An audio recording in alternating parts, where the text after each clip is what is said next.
Welcome to Resilient. My name is Mike Kearney, the Risk and Financial Advisory CMO. With 17 episodes in the Confronting the COVID-19 Crisis series, we are going to break from convention. We will be exploring the other side of this crisis from the healthcare provider perspective. At the nexus of innovation and ingenuity, healthcare has had to adapt quickly to meet the needs of patients and communities.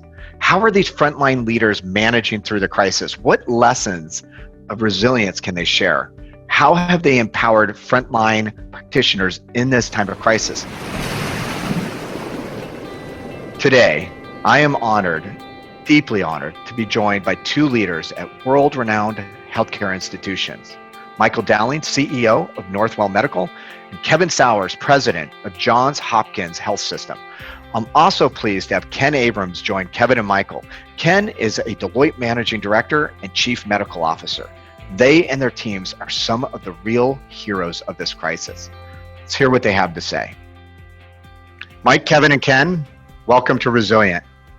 We have been through one of the toughest periods in recent memory as a nation and as a global community. And the term resilient, which we actually named our podcast 4 years ago, is very much in vogue.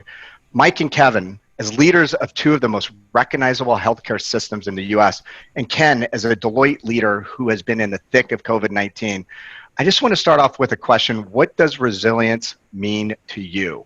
So Mike, I'm going to start with you. Okay, delighted to be here. Thank you for the invite again. For me, it means being able to deal with adversity. You know, somebody once said that you don't fail when you lose, you fail when you quit. So resilience means going through difficult times, getting back up, knowing that you're going to get knocked down, which is not in itself a bad thing, but it's the ability to get up and keep moving and having the strength to do so. I think that we saw that being played out in an amazing way during COVID, the resilience of the staff that went through extraordinarily difficult times, and quite frankly, more difficult times than most of them ever knew that they would ever actually go through. But they came in every day, got back up and doing the thing that they did yesterday, despite deprivation of the situation and the circumstance. So it's basically handling tough times and having the grit to maintain your sanity and your commitment during a difficult time. So adversity, by the way, can be a wonderful teacher. I believe adversity is a very positive thing. You benefit from adversity. If anybody has never had any adversity, it's hard to know whether or not you're resilient or not. So that's how I would define it. Hey, Mike, thank you. And I love that word grit. And I actually wrote an article just a few months ago when looking at my life and thinking about resilience, the times that I actually grew were in those kind of dark moments, the times where really it tested my character. So I love your answer. Kevin, how about you? Thank you, first of all, for having me. As I think about the word resilience, I want to talk about what it's not.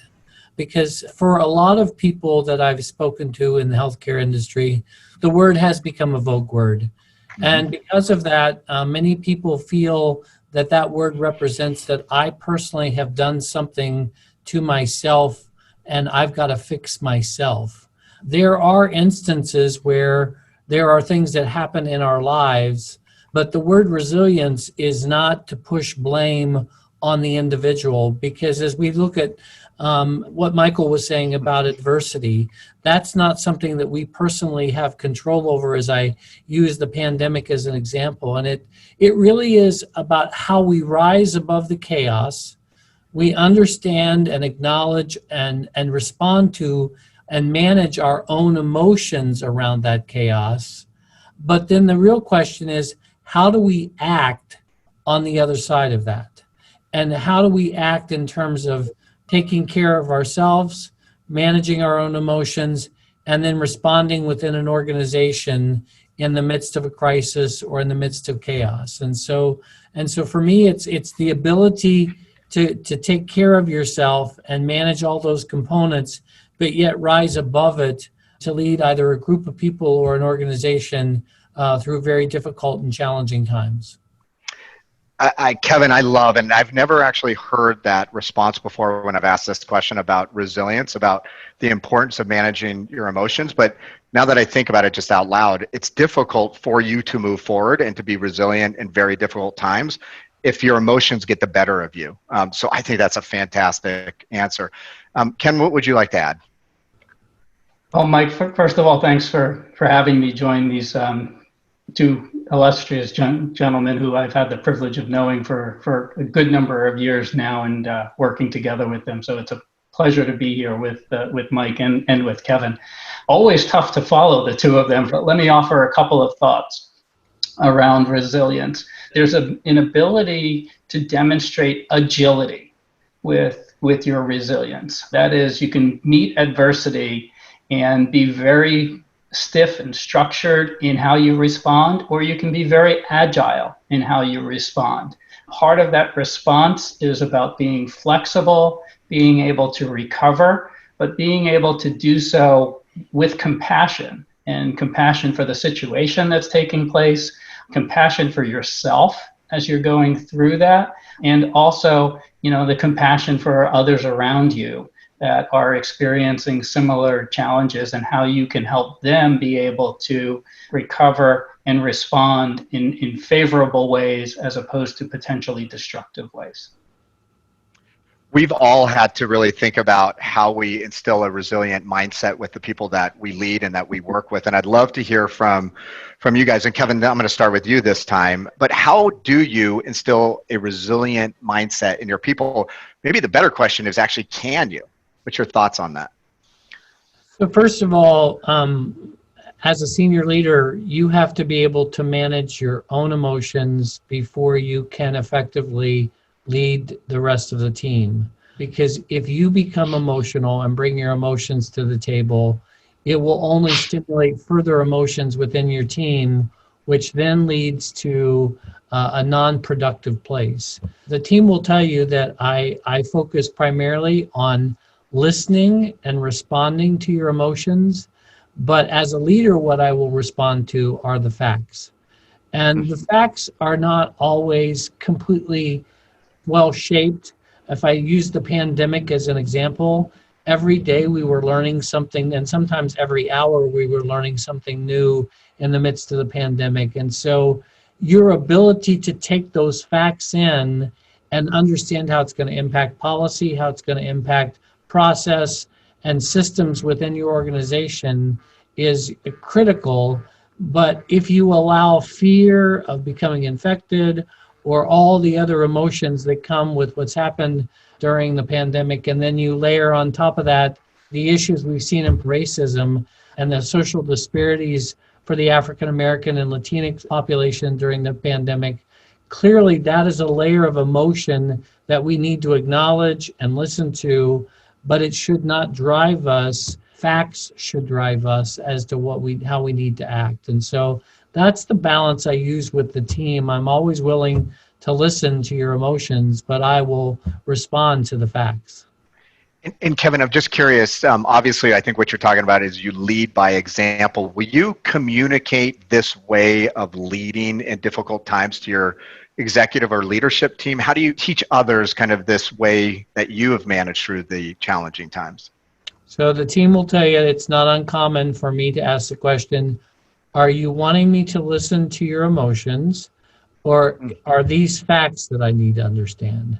Because when somebody comes at you in the midst of a crisis, you'll get a mixture of both in a conversation, but I try to help the team separate that and tell me how you're feeling right now, and let's get through that and understand that, but then let's walk through what the facts are and how are we going to respond to those facts. I love it. So you give them space to share their emotions, but then you move them to facts. That's great. Hey, Mike, what about you? What's your thoughts on this? How do you instill a resilient mindset with your people? Well, one is to stay calm when things are difficult, is to stay very calm. Calmness in a crisis is important because it sends a message. I agree with Kevin. If you jump around from one emotional state to another, it can be very, very disconcerting. The other part of this is to have, even in a crisis, a high degree of optimism. That you're in the crisis that has been bestowed on you or has come at you from someplace else that you unanticipated. But you have to be optimistic about the fact that you can succeed and you will get over it. These things come and go. And it's like a term I've often used with staff is stand back from these situations and look at it from the balcony. It's like watching a sports game. If you stand back from the sports game and you look down on the whole playing field, you see a very, very different game than you do if you're right up front close by. And I encourage people to stand back and put things in perspective. Because when you're in a difficult circumstance, you may get to the point of believing that nobody ever went through something as difficult as this. And this is the hardest thing anybody has ever gone through. And you've got to get them to realize that, no, that's not the case. No matter how bad it is, that has been worse. People have gone through worse circumstances. I also believe very strongly that you have to direct personal communication is important. You can send information by text or email or written communication, but face-to-face communication to me is extremely important. I spend a lot of time on that. I think Ken recognizes this from his time when we worked together. I go directly to the front lines. And this is another point I just want to make. Your leadership team is not your C-suite. That's part of your leadership team. Your leadership team are your frontline supervisors, your middle managers, your people on the floor, your people on the ground on the front lines. That's your leadership team. There is often a big disconnect between the leadership at the C-suite level and the rest of the organization. And there is always often a failure to communicate from the C-suite down. So you have many leadership teams. So you have to be very, very careful that you don't make the mistake of only thinking the C-suite is your leadership team. Being calm, optimistic view, face-to-face communication, and standing back from it a little bit. And as I tell staff all the time, just sleep on it overnight. Because when you wake up in the morning, things are never as bad as you thought they were the night before. There is so much gold in here. I would say the one thread through all the leaders that I've spoken to over the last 4 years is what you said, Mike, and that is optimism. I use the word hope, that if you don't have hope for the future, it's very difficult to be resilient. So that's great. I want to stick with you just for a second, Mike, because you brought something up at the beginning of your answer, and that was how do you look for resilience when you're bringing in new people to your team? So can you comment on that? And then Kevin, I'll go to you, and then Ken, don't worry, we're not forgetting you. We're going to come back to you in a second with an answer for these questions. Yeah, I meet with people at various levels of the organization. And as you know, I meet with all new employees in the organization every Monday before COVID. 20 years, I met with every single employee that was hired. We've been hiring up to 200 people a week. So that I've been in personal contact with them. I'm less concerned about where they went to college or what their score, their grade point average was. Or that to me doesn't matter much. I want to know what they have done. What was their background like? What experiences did they have before? What circumstances have they been in that have been somewhat difficult? How did they handle it?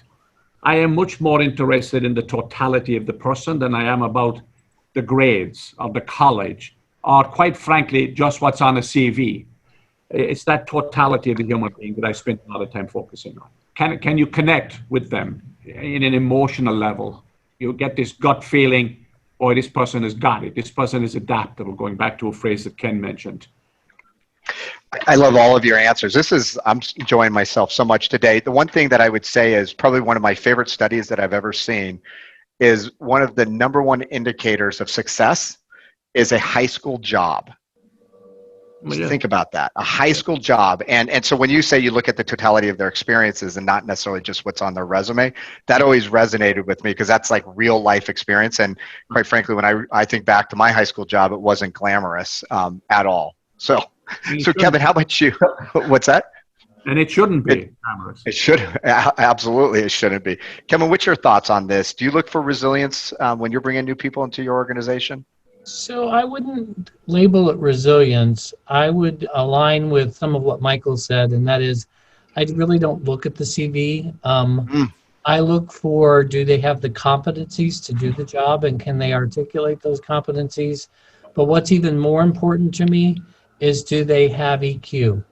because when I look at really managing and leading an organization with resilience, it requires a level of EQ so that you can really learn to manage yourself, but also then lead people in the organization through difficult times. And I also look for moments where they can describe for me how they've led through adversity.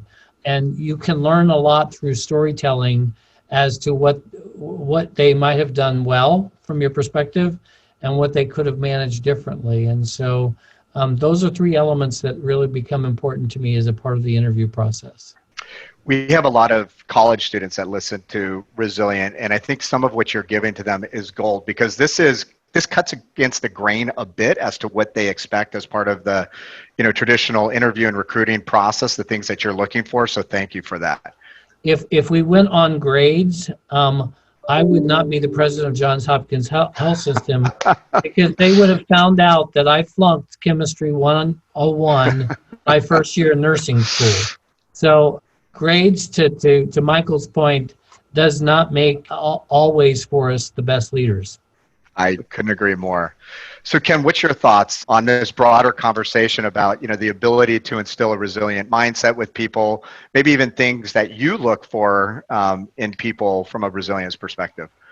Yeah, so there's a couple of things that I'll comment on here, Mike. First, let me pick up on Mike's description of his interviews, because I felt like I was reliving my first interview meeting with Mike over an unplanned meeting that Mike and I had when I first came into interview. So it was not on the schedule for me to meet with Mike at that time. Turned into a pizza lunch meeting in his office that went on for a couple of hours. So it does, reliving that experience. Mike, thank you. Yeah, I passed that one, fortunately. But a couple of things around the adversity piece that you're talking about, Mike, and that is, there's this concept out there known as the adversity quotient, just as there is emotional intelligence quotients that exist out there, kind of an AQ, if you will. Not something I've developed, but it is in the broader research environment. And it's pretty well established at that point that there are components of it that are inherent in each and every one of us. We have different levels of that ability to respond to adversity, but it's also very clear from that research that it can be further developed through experiences, through roles and responsibilities, through challenges that we have in our lives, and through deliberate development and focused effort around that. So I do believe a lot of it starts with a mindset, and coming into these challenging situations like we have with COVID, recognizing that we have to be very practical and tactical in dealing with the crisis in front of us, but we have to be able to instill optimism and hope at the same time. And I think that word was used by almost all of us at this point now. And I'll always remember something that I learned from my paternal grandmother, when she said, no matter what it is, it could always be worse. And I think if you keep that concept in mind, you can always see the value of the good that's going to come after the challenge, right? And being able to rise up to that challenge. In talking about selecting people, one of the things that I look for, in addition to the things that both Kevin and Mike have already articulated, is I look for activities that people were involved with outside of their educational endeavors, right? So did they play team sports? Were they part of a band, right? What kind of interactive activities were they involved with? Because what I've found in healthcare in particular, it is very much a team sport. And the only way to be able to succeed is if you have a team with multiple skill sets and competencies and capabilities, as Kevin was describing, surrounding you, informing you, challenging you, inquiring of different ways of being able to do things. And those team experiences early on really help build that concept of team in the long run. So let's move to diversity and inclusion. I know diversity and inclusion is important to everybody that's on this call, this interview. Mike and Kevin specifically, can you talk about how diversity and inclusion comes into play and how you lead your organization, especially over the last few months? And Kevin, I'm going to start with you this time. So, Michael, I would be remiss if I did not say to all of the African Americans and Blacks in this country, while I can't fully appreciate what it must feel like, because George Floyd's event was emblematic of a much broader set of issues. And so when I look back and think about what we're working with in our own organization, and I'm working with Shrita Golden, our Chief Diversity Officer, we're really looking at making sure we have, number one, mechanisms in place to support our employees who are really experiencing a lot of pain because of what's happened, personal pain. So having support mechanisms in place at an individual level, also creating forums where people can come together and to have a thoughtful dialogue, not just about how this makes them feel, but what's got to change, not just change in our organization, but the communities we live in.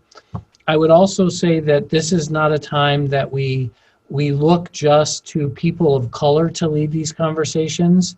It is a difficult conversation for many to have around race and around the issues of racism, but as people across our organization, all of us have to be comfortable having those dialogues and listening and understanding and gaining people's perspective. But we will look different on the back end of this, and it will cause a cultural change within our organization that we need to be prepared to respond to and to help manage moving forward, so that we can see an end to what I would call senseless violence. And so I think it's our obligation as leaders in healthcare, because of the diversity of populations that we serve, that our teams represent the resemblance of what our community looks like and the people we serve. But it's not just hiring for the sake of hiring. It's really hiring for the sake of it's the right thing to do, to have people who look like people who live in the community, who have the competencies and skills to help you lead your organization. Hey, Kevin, I'm curious. One of the things that you talked about earlier was your approach to giving people space for emotion, but then also focusing on the facts. Can you talk about how you're managing these conversations in the context of that? Because there's obviously a tremendous amount of emotions, but there's also facts. How do you lead through those conversations? There was a conversation I had yesterday. What people who are not African American or Black, depending upon how people see themselves, and I use both of those terms, the issue is while we had a horrific event and people saw it on camera, for many people, for many African Americans and Black people in this country, there are decades of built up frustration and emotions that culminate in this event. So for us to think that it's just about this event, we're fooling ourselves. And so someone the other day was in my office and had a lot of emotion around this, and justifiably so. But I was trying to understand, are you upset because of racism? Are you upset because of an unjust justice system? Are you upset because there is not a way forward for all people to get education? Are you upset? And my point was, there are layers to this, and can you really put your finger on what's bothering you most and what you would want to see change? Because in the midst of emotions, all of this kind of comes together, and people aren't able to separate what it is they're feeling and what they attach those feelings to. Kevin, what I really liked is what you are doing in those circumstances is you're allowing people to share their concerns, but you're also directing them through a thought process of what is that deeper level concern that you have. Like, let's figure out what the real issue is, because once you isolate that, that's when you could begin to figure out how do you correct it. And I think that's important in challenging times. We're obviously emotional, but sometimes we may not be clear on what really is driving that. So you go through a process in order to get to that deeper level insight, I feel. So Mike, let's move to you. What role does diversity and inclusion play in your organization? Once again, especially over the last several months, but obviously this is something that you guys have been working on for quite some time. Love your thoughts. Yeah, a couple of things. I completely agree with what Kevin just mentioned, so I won't repeat that, hopefully. Obviously, we are in the very diverse organizations, and we live in unbelievably diverse communities. I mean, part of our catchment area is one of the most diverse communities in the world. And diversity of all different races and ethnicities and religions, etc. So I would say that all of us during this circumstance, we all individually have to examine our own feelings about this and our own perspectives. And there's a lot of learning that needs to be done here.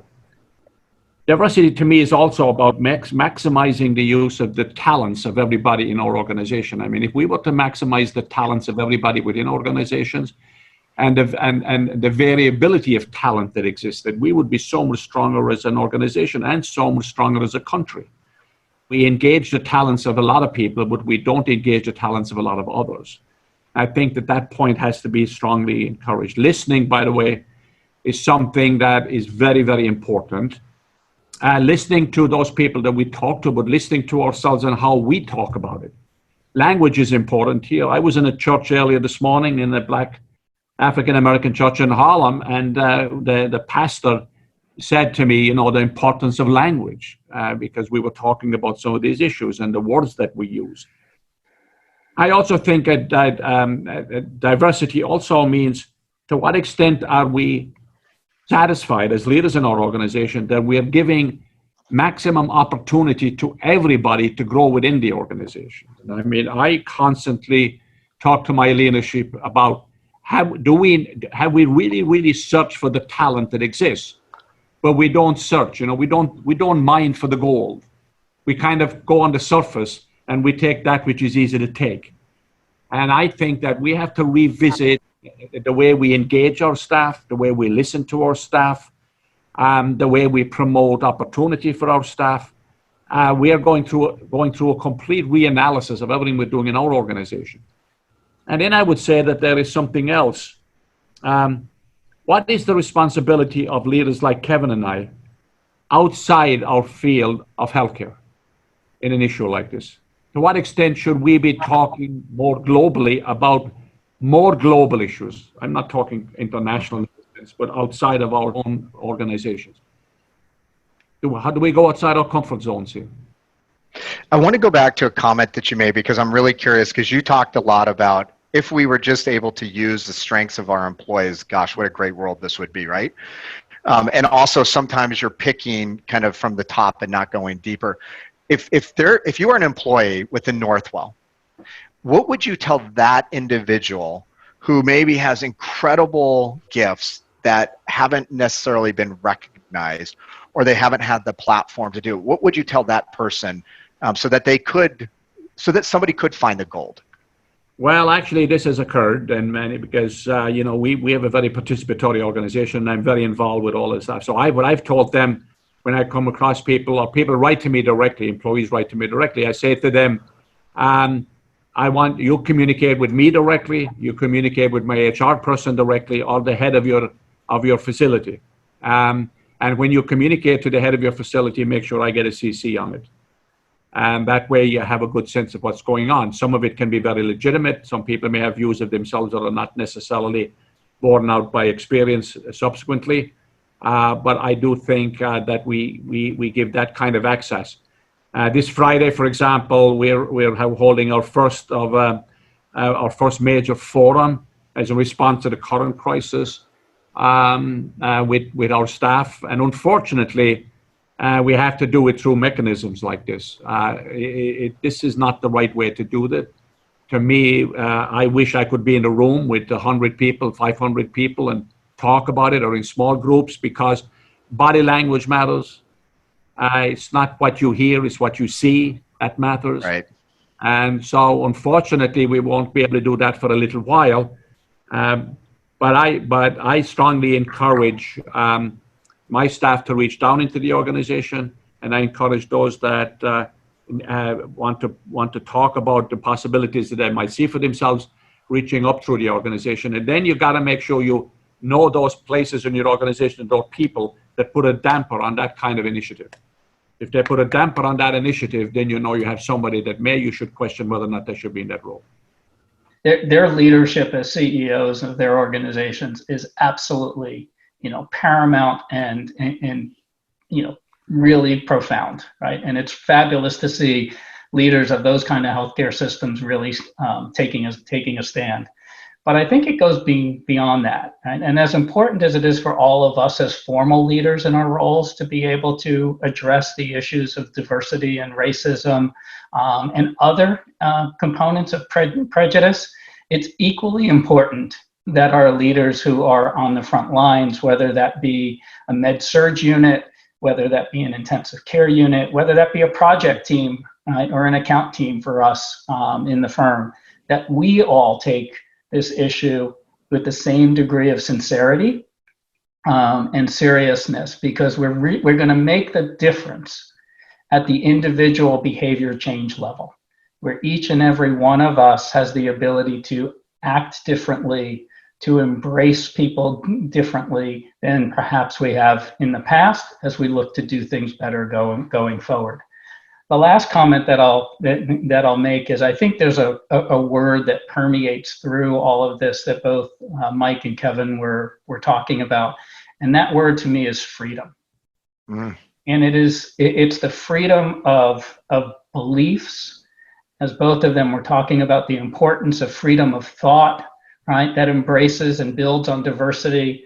The freedom of people to express their race, their religion, their sexual tendencies, whatever ethnicities might be a part of who they are, and to do so in an environment which is accepted and appreciated and valued. And I think if we can live those behaviors, then we're going to be able to really address a lot of what we've been stuck in history with around continued racism and the responses to that. Oh, thank you for that, Ken. There's just one other point I'd like to make here, and I may not be able to articulate this, but everything is a balance in life. We have to be careful about what I see as a growing hyper sensitivity, where every least little thing that upsets you, you turn into a major problem. And a lot of things are going to upset you. Things are going to be said. There is a resilience that is needed in handling some of those circumstances. I swear I could do this interview probably for about 3 hours, but I want to be very respectful of your time. So let me go to the next question. And that's, there's been a lot in the media about people that have COVID-19 that aren't able to be with their loved ones, during some very difficult times. And sometimes it's end of life situations. And the question, I'm actually super curious of this. And Kevin, let me start with you. How do your healthcare professionals deal with that on the front line? So it's, Michael, one of the most concerning things I heard as I've rounded with our folks who are taking care of COVID-19. I mean, in all of our facilities across this country, we've created within our hospitals hotspots where we've consolidated and cohorted COVID-19. So limited visitation from a public health perspective is the right thing to do. But to hear the stories of what our providers, our physicians, our nurses, our other types of providers at the bedside have done to try to connect the family with the patient at end of life has been extraordinary. At the same time, while I thank them around managing the sensitivities of that, I also hear in their voice the issues of moral distress. And the issues of that is not, and by the way, my background is I was an oncology nurse, so I took care of a lot of people at the end of life, and you're trained on the importance and value of having people there to bring closure and to be a part of that process, and the healing that takes place as being a part as much as it hurts in losing someone, and to not have that. A colleague of mine yesterday just lost their father, and I was on the phone checking in with him last night, and they happen to be Jewish, and so the timeliness of burying the body, but they have to only be allowed to have 8 members attend the service, and they have to decide which 8 family members get to go. So I see moral distress in our units, but I also see moral distress being caused as an outcome of having death in the midst of a pandemic. And so helping people and supporting people when you see that moral distress and the impact it's having on them is a part of what I believe is what the organization needs to bring to bear for its people, for them to continue to thrive and survive and move forward in a resilient way in this pandemic. Mike, what are your thoughts? Well, I would agree with Kevin. What we all saw was pretty extraordinary and depressing. I was on an ICU floor when I spoke to a nurse who came over to talk to me. It was 11 o'clock in the morning. They had their shift ahead of them, most of their shift ahead of them. And the nurse talked to me and said, we got this, Mr. Dowling, we got this. As I'm walking away, his supervisor came up to me and said, I just want you to know that his mother just died down the hall this morning. And we can recount numerous situations like this. And as Kevin said, family members not able to be involved, although the nurses did an unbelievable job of connecting technology-wise with as many people as possible. And I think we're going to see a tale of behavioral health issues and psychological issues, not just on the COVID patients, that's another issue that have been discharged, but employees. Because remember, it's only 3 months ago that this started. Right. Short period of time. So I do think that we're going to see a tail on this among our employees. I was at a unit the other day in one of our hospitals that got patients beginning of March, and the same group of nurses are in that unit since early March to today. They don't want to break apart, despite the fact that we've been trying to give them a break. They're committed to this, which is great, and you applaud it. But you can almost be assured that when it's all over and the last vent patient leaves that unit, you're going to have distress. So one of the things we're working on is how do we deal with that going forward? What should our EAP programs be like? Or the family issues, because you're going to have family issues associated with this as well. In the middle of a crisis, everybody bands together, and you put up with things that you wouldn't put up with normally because you're in the middle of the crisis. Then the crisis disappears, and then some of the legacy, the negative legacy of that crisis begins to demonstrate itself. I have nothing but absolutely extraordinary appreciation for the courage and the compassion of our staff in this circumstance. And we saw 15,000 inpatient COVID patients.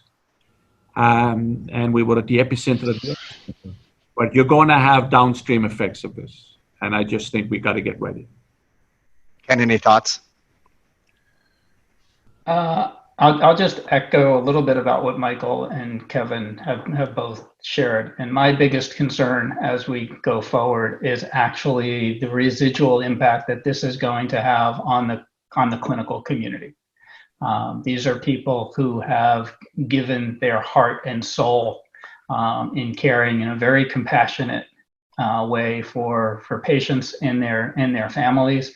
We have already been struggling in this country with high degrees of stress and burnout. The National Academy of Medicine has recorded that as over 50% across numerous clinical arenas. The stress associated with this kind of crisis and delivery is going to make those matters worse. I think we are going to see acute stress disorders and probably post-traumatic stress disorders that are going to emerge here. And I think we as a firm and leaders like Mike and Kevin have the ability to put in place mechanisms for being able to help deal with those.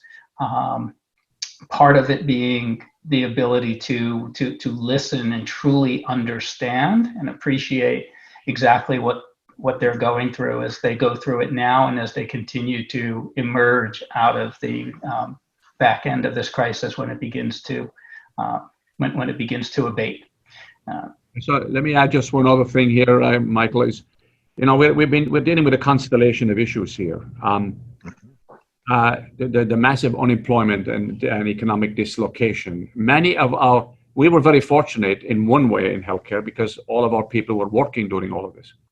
But many of them are going to go back now to their homes where their partners are not working and may not work again and may not work at the same level that they worked before. So the whole family circumstance changes. How we deal with the schools in the fall, depending on what happens in the meantime, you disrupt the normal activity of school time, and it throws the whole family circumstance into a whole other dilemma. So it's not just COVID alone, it's economic disasters and distress and social isolation. Michael, the only other observation I would make that has made this more difficult is we've lost the impact of human touch. And what I mean by that is in our organizations, some people chose to hug each other, shake hands, but that's all gone now. When you have difficult conversations now, you do it through something that is so impersonal. You don't get to the human condition in the way you did pre-COVID. And I think that leads to, I have no study to predict this, but that leads to even more issues with mental health in the long run, because we've lost our ability in the midst of this to interact in a way that demonstrated the human condition and didn't take us away from our ability to feel that and to understand that human to human. And so this way of the world, the way our world has evolved in this pandemic, I think is also having an impact on that. We're going to start the first lightning round question. I'm going to start with you, Kevin, is what is one lesson that you personally have learned that will change how you lead in the future? That every day does not require me to answer every email. To the point about this being a marathon, not a sprint, there's so much coming at you that you have to have weekend-free emails where you tell your team, if it's a crisis, call me, but I'm not reading emails, because you have to have moments where you disconnect to stay healthy. Absolutely. In the marathon. Mike, how about you? Spend more time on the front lines, which I do a lot. Great. Ken? I would say, as difficult as it is, given the fact that we have to do so much of this through technology, stay connected with people. Awesome. Okay, one last question. And Kevin, I'm going to start with you. And we talked earlier when we were really describing and defining resilience, this whole notion of hope and optimism came up. And I'm sure each of you have an incredible story that really brings to life the spirit of the human condition and what we can do in these challenging times. And this does not need to be a long story, but Kevin, is there something that just inspires you that when you think about the last 3 months that you'd like to share? And then Mike, I'll go to you, and then we'll close it out. What inspires me is every day I come to work and come with a commitment to the tripartite mission of clinical care and excellence and the research and the education.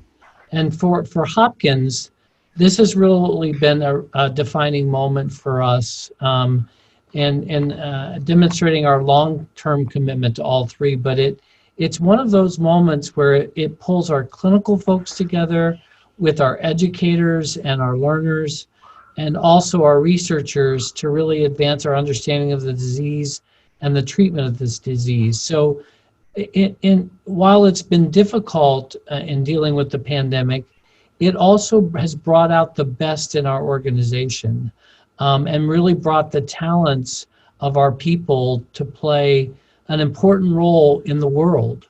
And so knowing that impact that we've had and continue to have has been inspiring to me, and my heartfelt thanks to every Johns Hopkins employee.